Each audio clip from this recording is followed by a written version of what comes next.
What's up, Star Wars fans? This is Kyle Goethe here from GoatFilmReviews.com and the Goat Film Reviews YouTube channel, and I've got my spoiler reaction to The Acolyte Episode 2. This is kind of the next logical continuation of where the story is going to go.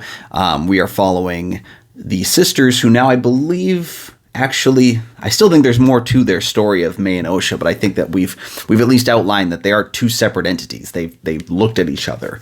And we've got, one of them is very fueled by grief and the other one is fueled by anger and revenge. And you can see that in kind of their dissonance right there. I think it's fascinating because we haven't really had siblings on other sides of the conflict in this way.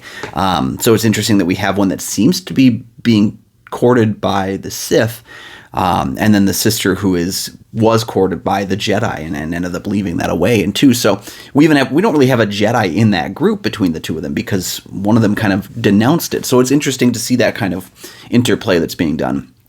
I liked interactions with Saul, Jung-jae's interactions with her more in this episode than previously. I felt like we got a little bit more of kind of their background together. This belief that what's fascinating to me is that May thought Osha was dead in the same way that Osha thought May was dead. So we don't really know about this fire that happened. There's clearly something going on there because we get a little bit more information too when May shows up and speaks to Torben, who's actually played by Dean Charles Chapman, who was King Tommen, Prince Tommen in Game of Thrones, as well as appearing in 1917. Again, another actor, when I saw him appearing in the show, I just assumed he'd be in a little bit more than he was. But that's all right. That's what I think is so fascinating about, they get these solid name actors to come in and just do some great supporting work. He plays Torben, who is the second person on May's kill list. We find out in this episode that there are 4, including Saul, as well as Kelnaka, who I've been very excited to see in live action form because I think he's the first Wookiee Jedi that I'm aware of. Maybe I'm wrong about that.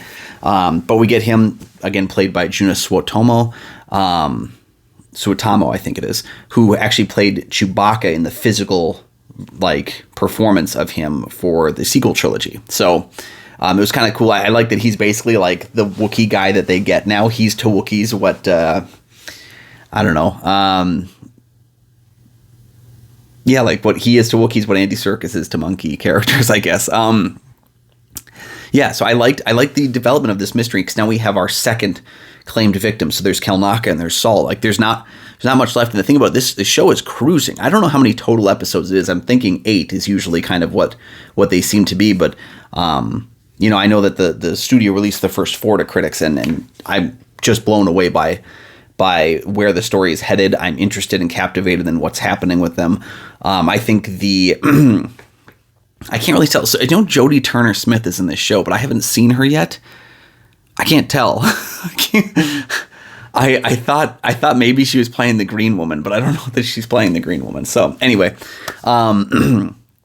this is again a logical continuation. I was very fascinated with where the mystery is going, and what I love about Leslie Headland is that she, as a showrunner and a writer, is able to slowly unlock a mystery and slowly give us more layers and more details and everything that's being done.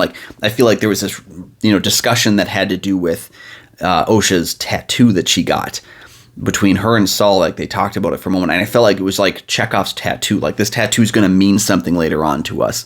It's that kind of stuff where she gives us these little clues of the story she's starting to unravel, but we don't get all of it. And I think I'm very interested in seeing what happens with the next couple episodes of this series. So for me, episode 2 of The Acolyte is another win. I think it's a great continuation of the story. Again, a great continuation of the mythology, expansion of the mythology, less focus on what we've seen before and more focus on how can we see more of this world and more of these time periods. So again, big win for me. This is exactly what I'm looking for. If Disney wants to do Star Wars stuff, this is what I really want, is stuff that is just different. It's outside of the norm. One big fault, and I forgot to mention this in the first episode, there were moments, and I don't know if maybe it's just the screening copy that I had, because my screening copy did have a big watermark on it too, so it was a little bit tough to kind of discern certain elements, but it felt to me like there was a lot of obvious people standing in front of green screen in this episode. I'm going to rewatch the show when it actually drops here on Disney Plus, but that could just be something I'd have to check back with me on episode 5 with my thoughts on that. But I felt like, at least for the first couple I noticed, it seemed like there was people standing in front of green screens. It seemed like the environments weren't as fully fleshed out with some of these shots, like maybe it was fixed in post or reshoots. That could just be me going crazy, but overall, it didn't detract from the show. But it felt I could tell there were certain elements that felt like they were green screen instead of on a set. And maybe I'm wrong about that, but that's just how it looked, how it felt to me. But overall, I did enjoy episode 2. I can't wait to see what happens with episode 3.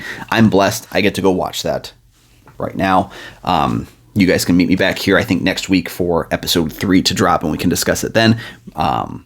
In the meantime, leave your thoughts and comments on the first 2 episodes down below in the comments section. Is this a show that you'll be continuing on, or did it just not do it for you?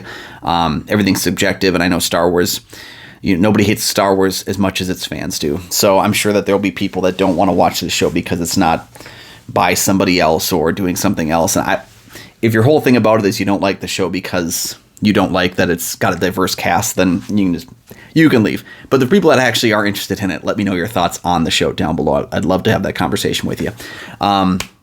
You can also check out goatfilmreviews.com for my many written reviews. I'll also find a non-spoiler review of the first 4 episodes of The Acolyte over there. You can find Goat Film Reviews on Facebook. You can follow me personally at Almighty Goatman on Twitter, Instagram, Letterboxd, and Threads. And you can find my show, Kyle and Nick on Film, that I co-host with Nick Plajak from the St. Paul Filmcast. We have new episodes of that show every single week when they drop. You can also find a link down in the description for the Minnesota Film Critics Alliance, of which I'm a member. You can find my reviews over there as well as other critics in our group. Thank you so much for joining us. May the force be with you, and we'll see you next week. Bye-bye.